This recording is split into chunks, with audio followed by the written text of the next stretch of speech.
러시아와 우크라이나 전쟁 이후 대한민국의 차세대 보병 전투장갑차 레드백에 세계의 관심이 집중되고 있습니다.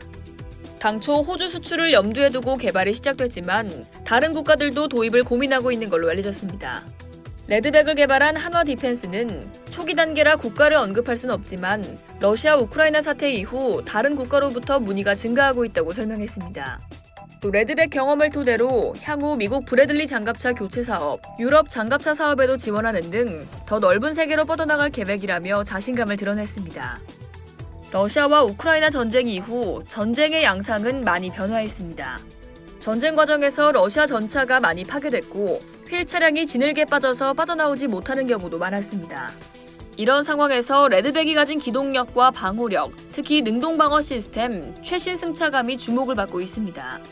레드백의 재원을 보면 중량은 42톤, 전작은 7.9m, 최대 속력은 포장도로에서 시속 65km, 비포장도로에선 43km에 이릅니다.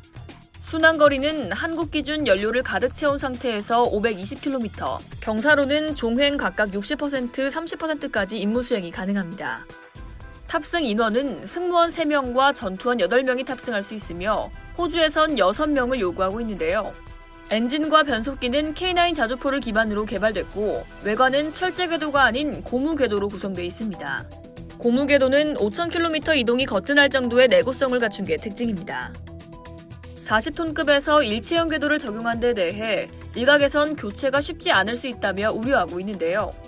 한화 디펜스는 궤도 교체를 위한 특수 장비를 개발해 좋은 평가를 받았다며 철제 궤도의 경우 1000km 전에 패드를 교체해야 하지만 주행거리가 길어 그런 걱정을 안 해도 된다고 설명했습니다. 레드백에는 30mm 포탑, 대전차 미사일, 원격 사격 통제 시스템이 적용됐고 방어 기능이 잘 갖춰져 있는 점도 자랑거리입니다. 실제 전장에선 위협을 탐지해 제거하고 실질적으로 제거가 안 되면 차량 자체가 방호를 해서 승무원들의 생존성을 극대화하는 게 중요한데요. 레드백에선 상황인식 카메라가 탑재돼 승무원이 밖으로 고개를 내밀지 않아도 내부에서 360도 전 방향을 감시할 수 있습니다. 아울러 차 외부에 차량에서 발생하는 열을 없애는 장치가 장착되어 있습니다. 적이 적외선 열감지 카메라를 사용하더라도 차 형태가 불분명하게 포착돼 위장이 가능합니다. 그럼에도 불구하고 휴대용 보병 미사일 RPG-7이나 대전차 화기 제블린이 날아올 경우 능동방어 시스템을 통해 위협체를 무력화시킬 수 있습니다. 레드백은 현재 호주에서 대규모 수출을 목전에 두고 있는데요. 레드백은 독일 라인메탈 링스와 함께 호주 장갑차 사업 최종 후보에 올라 마지막 경쟁을 벌이고 있습니다.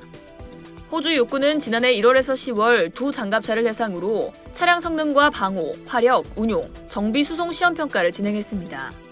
호주에서 8년 만에 정권이 교체된 가운데 안정기간을 고려하면 올해 9월경 우선 협상 대상자를 선정할 것으로 관측됩니다.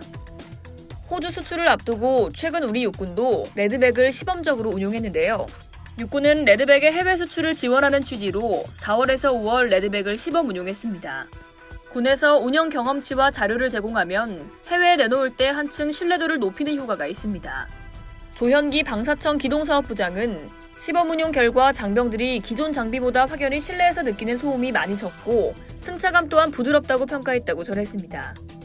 이어 정식 도입을 위해 육군본부와 검토하고 있다며 군에서 요구하는 성능을 추가해 한국형 레드백 블록 1과 같은 형태로 개발을 할 수 있을 것이라고 설명했습니다.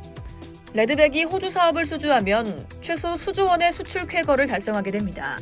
또 선진국의 주력 장갑차를 납품하는 첫 사례가 되죠. 세계 노후 장갑차 대체 사업에서 유리한 고지를 점하는 건 물론 K-디펜스의 위상이 한층 공고해지는 계기가 될 것으로 보입니다. 이상 K-디펜스였습니다.